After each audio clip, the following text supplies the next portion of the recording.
Greetings friends, I'm here with you, Oleh Ivchenko, head of Pareto company. Here is another selection of news from the field of transfer pricing, CFCs and international taxation for your attention. Today in the episode, Ukraine's budget received 6.3 billion hryvnias as a result of work in the field of international taxation, in particular transfer pricing and CFCs. The OECD has published a new edition of the mechanism for resolving tax disputes between countries. The emergence of arm's-length standards in financing between related parties. We'll talk about all this next. Let's get started. The State Tax Service of Ukraine has published data for the previous year in the field of international taxation and controlled foreign companies. According to the information provided, taxpayers submitted 582 amended corporate income tax returns, which increased the financial result. Taxable income reached up to 6.3 billion hryvnias. The volume of self-initiated adjustments to corporate income tax increased by almost 20%. In the area of non-resident taxation, the amount of self-initiated adjustments to tax liabilities nearly tripled. Revenues from control and inspection measures increased by 3.3 times, amounting to 360 million hryvnias.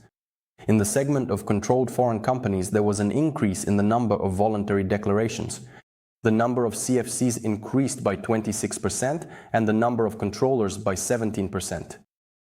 The volume of self-initiated adjustments by controllers, CFCs, increased to 87 million hryvnias, compared to 4.5 million a year earlier.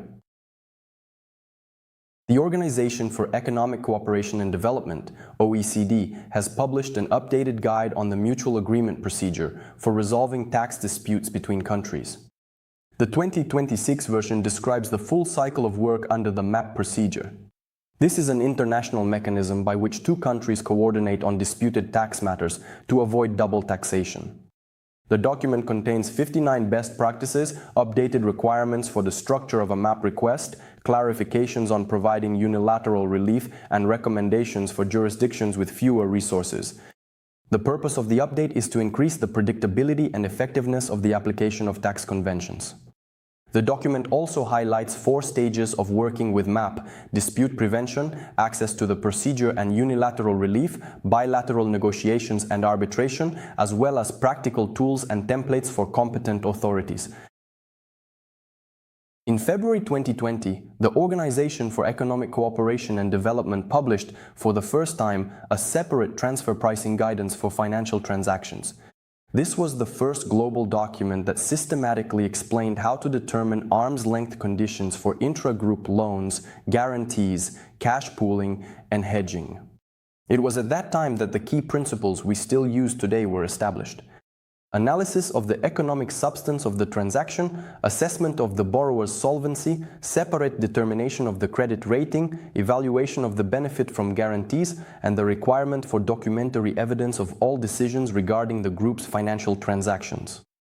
The publication of the recommendations systematized the rules regarding intra-group financial transactions and influenced their further application by countries.